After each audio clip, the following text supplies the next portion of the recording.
Hello and welcome to another edition of 5-Minute Features. In this one, we're going to be talking about role-based access control, or RBAC. It's one of the maybe less known announcement from Data and AI Summit in 2026, one of my favorites. So let's get right into it because it's one of those features that's actually a lot easier to show how it works when you when you actually demo it.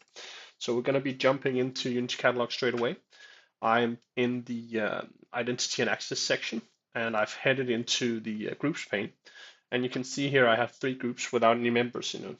And you might be thinking that's a little silly, but that's actually your roles. So roles are essentially groups, and roles can have permissions, right? Or groups can have permissions. Sorry, let me not confuse that. Groups can have permissions. So the EMEA sales can have select on some tables. It can have the right to execute things. It can have the right to see things, these kind of things, right? But you don't have to actually be a member. And the way it works is that there is a new permission, and the permission is called assume. So the idea is that you, as a user, you can assume a role. And this is a temporary thing. So when you assume a role, you for that session, and as long as you assume that role, you get the permissions of that role.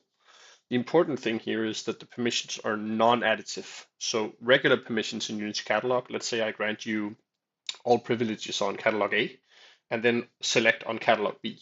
Then you will have the sum of those 2 permissions. When you use RBAC, the permissions actually get overwritten. So you inherit the permissions of the group, but they override your regular permissions that your user has, except for one important thing, and that is permissions that have been given to the group called all account users. So anything given to all account users will persist.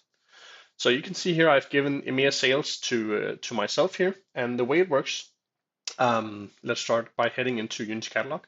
You can see that I have a lot of demo data over here in my workspace. Lots of different things that I've been working on. Right now I'm just using myself, so this is the regular Unity Catalog experience. If I go up here, you can hover over the workspace. It's for now only available in AWS, at least in my Azure tenant. It's not there yet, but in Databricks Free, as I'm using here, you can see it. If I hover the workspace, you'll see what roles I have in the workspace. So I can click EMEA Sales, and then my Unity Catalog is going to reload. And what that does is it basically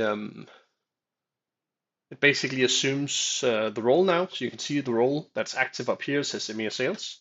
And first thing to notice is that a lot of the catalogs disappeared. So basically all of the catalogs that were specifically granted to my user, they disappeared from here. So now it's only the catalogs that have all account users that are available.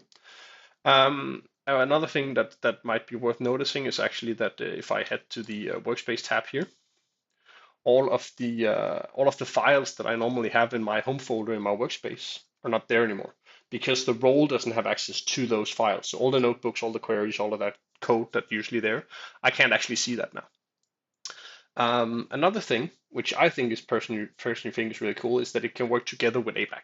So if you watch the ABAC video, you'll know that we created a couple of functions. One of them was actually on this geo region. So basically, we filtered the customers table based on the region you're in, right? What I've done here is I've actually added this role as well to that setup. So EMEA sales only gets access to EMEA.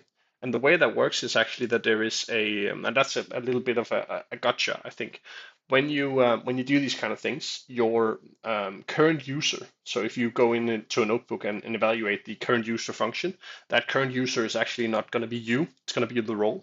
So the way you solve this is actually you go to this, so I have this mapping table, right? And in its mapping table, I've added the EMEA sales group as the role, the role as the user ID, because that's how it gets evaluated. So that's how you can get it to work together with ABAC. So I can actually assume for a period of time, I can assume this role, and then it automatically gets filtered. If I go and assume another role, it'll automatically then filter with that role.